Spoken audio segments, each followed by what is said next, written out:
In today's Take of the Day, I want to talk about the reason why the Clippers didn't make any real moves in the offseason so far. But before we get into that, though, please like, subscribe, also hit the notification bell so you can get the newest and the bonus content first. We put out content every day, so you won't miss any content here. Now, let's go ahead and jump right into this. As constructed the way the Clippers are, I think they're a really good team. I think they are definitely a contender, not a pretender. I definitely think they're the team that a lot of people need to look at that should oppose the Lakers in the Western Conference Finals if both teams are healthy.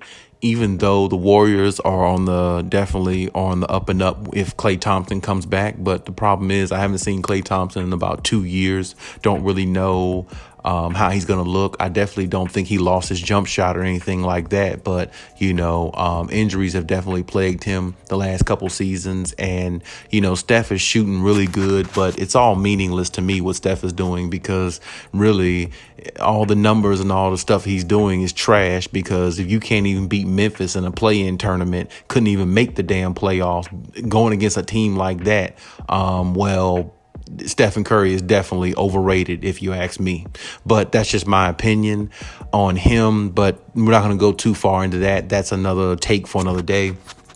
But as far as constructed, I think the Clippers are definitely should be one of the favorites coming out of the West if healthy. I like the Clippers roster. I like what they have. I really wasn't overly impressed with the Eric Bledsoe trade only because I like Patrick Beverley so much, and Eric Bledsoe hasn't shown me any damn thing in his career so far, and I don't really think he's going to show the Clippers anything different than what he showed them the first time. Now he might be able to maybe score a couple more points or, add in that factor. But like I said, with this team, it's different than the team that Eric Bledsoe was on years ago. This team here is win now, championship or bust. That's what this team is. And I'm not sure if he can live up to that. But hey, I'm not going to criticize Eric Bledsoe too much because like I said, the season hasn't started and hey, you got to give him a chance. That's just the way it goes. So I'm not going to harp on Eric Bledsoe like that. I hope he balls out this season. I hope he proves, me and a lot of other people wrong. And I hope he really, revives his career in a way that most people didn't think he could. So now let's talk about, I will say this. The real reason to me, or should I say, here's the reason why I think the Clippers haven't made any major moves or any real moves this offseason so far, particularly not only because they feel like what they have is good enough, because they were so close to the championship or getting to the finals, despite Kawhi being hurt. But I really feel like the Clippers feel confident in even the draft picks they got. They feel confident in all the players they've gotten. They feel confident in everybody that's on the floor or that's on the roster. And you know what? I don't disagree with that. It's just that I feel like it doesn't hurt to add to what you have. It doesn't hurt to improve in certain areas. And, to me, the Clippers, some of the opportunities that was out there, like the Malcolm Brogdons, Paul Millsap, Kyle Lowry's, players like that, they're not big names in the NBA, but they make a big difference on teams in the NBA. And, I feel like a player like Malcolm Brogdon could have helped the Clippers a lot. Just by how he plays, blue collar type worker type player, definitely not going to be a disruptive person in the locker room. Definitely going to listen and try to fit in with the guys. And he definitely wants to win. You know what I'm saying? And it's you don't have many guys in the league that have all those attributes in one person. You know what I'm saying? If a player is really talented, sometimes they're a drama queen. Or if a player's a drama queen, sometimes they're not as talented, but, it's always something you can pick out of a player. But it's very rare you have a player who can bring, all around good to a team. And I feel like Kyle Lowry is one of them players too. And I feel like, the Clippers did pass up on some opportunities that I thought they should have went after, and a lot of people might say, the Clippers made the right choice. And I'm not going to say they didn't. I just feel like, opportunities like that don't come around too often. And just hypothetically, if you look at it, if the Clippers had somebody like a Kyle Lowry in the playoffs when they played against the Phoenix Suns and took it to a game 6 without Kawhi Leonard, I think they would have beat the Phoenix Suns if they had somebody like that.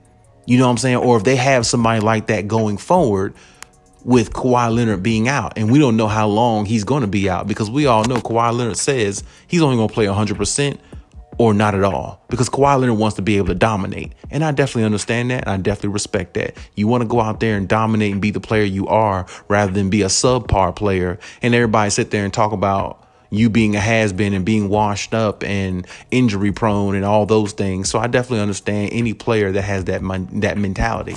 So you got to understand, if you know your superstar is going to be out a while, if you know he's not coming back for a while, and if you're not for certain when he's going to come back, hell, Kawhi Leonard might not even be for certain when he's going to come back. You have to try to improve the team where they really, really can get better, or be maybe not as good as they would be with Kawhi, but be formidable at least.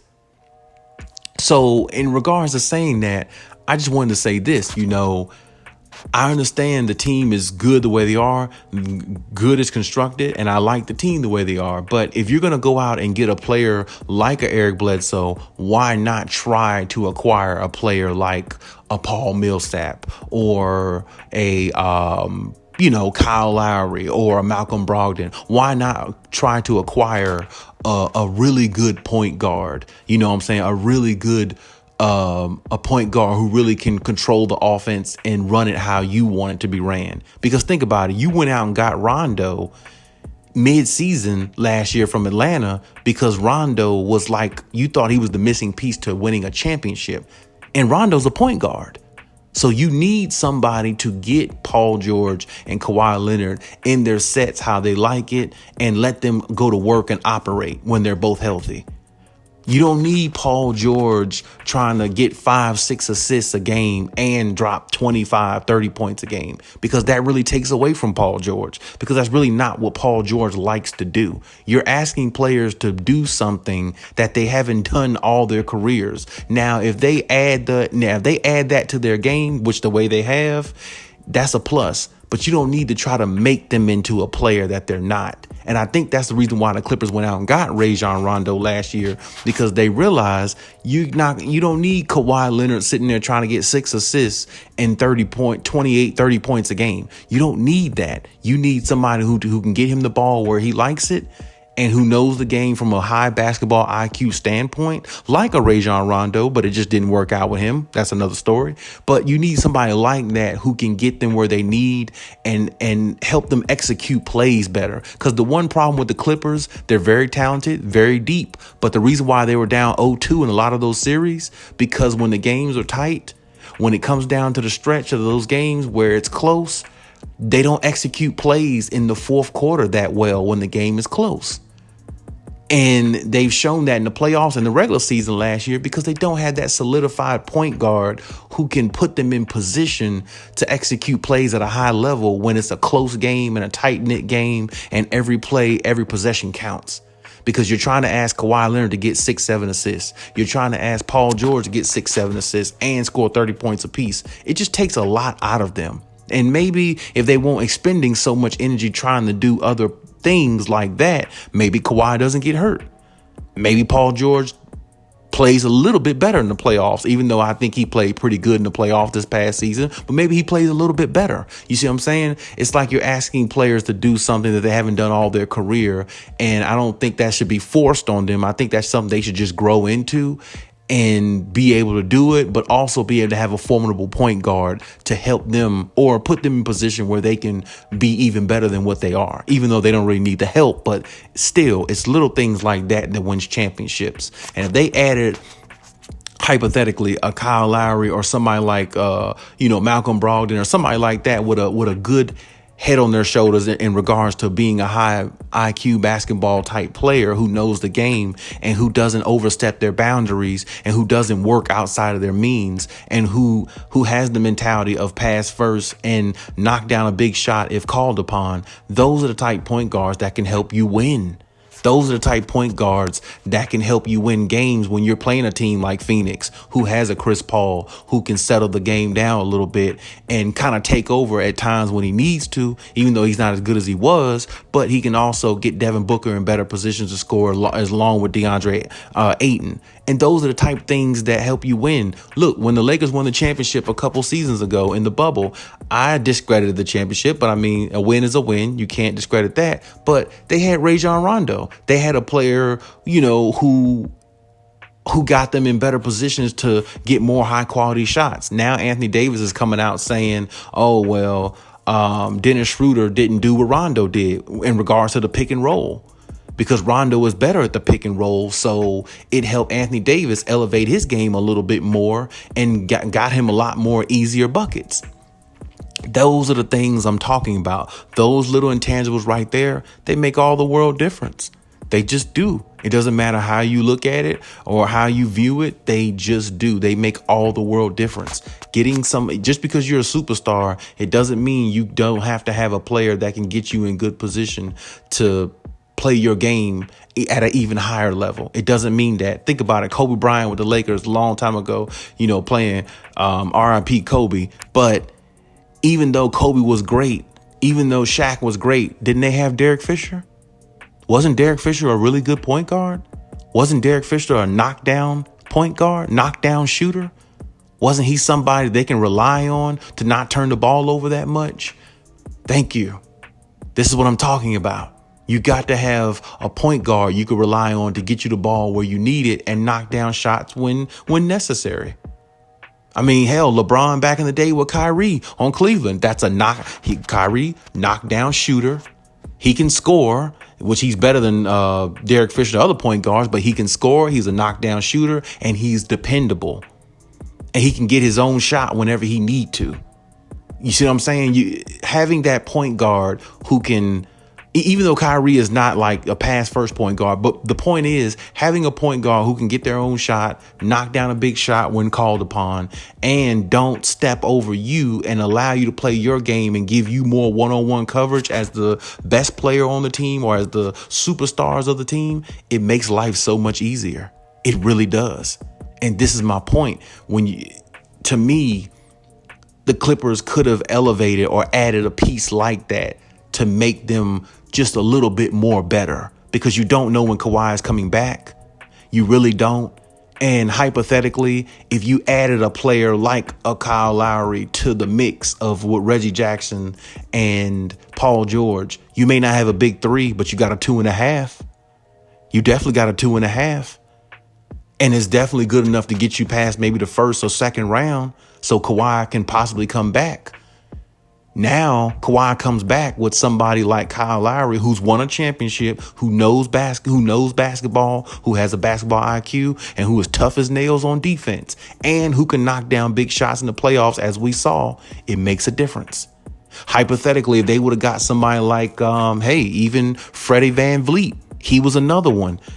Now you got somebody serviceable coming off the bench who is a knockdown, deadly shooter, who believes in playing defense, who can give them championship, mentality and spirit in the locker room, along with the other players that they have in there. This is what I'm saying. It's never a bad thing to upgrade in life. It's never a bad thing to try to better yourself in life. And I understand what the Clippers did. I'm glad they brought Reggie Jackson back and the main core players. But to go out there in the offseason so far, they haven't really made any real moves. But like I said, we got to see how the Eric Bledsoe thing works out. Hopefully it does. But they had opportunities. Maybe they didn't have all the money in the world to offer, but they don't need all the money in the world to offer. They got Kawhi Leonard and Paul George. That's a good enough damn offer. Do you want to win now? Do you want to win a championship? Do you want to be on a contending team that definitely could win? Come here. We got Paul George. We got Kawhi Leonard. We got them for several years. We're ready to go. We're ready to do this now. That type of offer can sway a lot of players. You see what I'm saying? So, but maybe the Clippers got something in the works, maybe they'll land a Damian Lillard hypothetically or something like that in the future. Who knows? But and you may think I'm ranting right now, but like I said, it never hurts to better yourself. It never hurts to put yourself in position to be better. And hey, if the Clippers think Eric Bledsoe can do that, then so be it. I definitely, want to see how that pans out with him. Like I said, I really hope he revives his career, with the Clippers on the second stint. But it's going to be a dogfight in the West, man. It's going to be a dogfight in the West, because you got to deal with Luka again, and beating a team 3 straight times might be tough. And it might be a situation where they face Luka in the first round again, possibly. Then the Lakers are loading up as much as they can. LeBron and AD, if they stay healthy, wow, that's definitely a tough team. That's the arch nemesis right there. So, and then, you got the Warriors. If Clay comes back how he was, well, now you got another enemy on your head. You know what I'm saying? So, and then the Phoenix Suns, don't forget the defending Western Conference champions. So, I mean, hey, it's going to be tough in the West. I definitely think the Clippers can still be a contender. But like I said, it all depends on Kawhi coming back too. But I just hope they don't put too much pressure on Kawhi. Like, hey, you're back. Go out there and score 30, 35 points a game like you did in the playoffs. This, and that. Because it just might take him a little bit of time. You can't just expect Kawhi to come back and just be all of a sudden, kick in like a generator, start scoring 30, 35 points a game, shooting 60% from the field the way he did these playoffs, coming off an ACL injury. Sometimes it just isn't, it's a little bit different. So, they got a lot betting. They're betting a lot on themselves, and it's not a bad thing, but it could be. But, definitely we're going to hope for the best. And we're definitely going to hope that everything goes well for them, because I definitely like to see them win a championship. I definitely want to see my boy Kawhi win another championship. I think he deserves it. I definitely don't think he gets nearly enough credit. I definitely don't think he, is mentioned up there enough with LeBron's and KD's, because he's right there with them, if not damn near better than both of them. If you ask me, I personally think he's better than both of them, but other fans out there may have a difference of opinion, but that's my opinion on it. But hey, that's my take on the situation, and that's my take on everything. And hey, leave any comments in the comment section as always. We can always engage about it and talk about it. And hey, Khaliis out.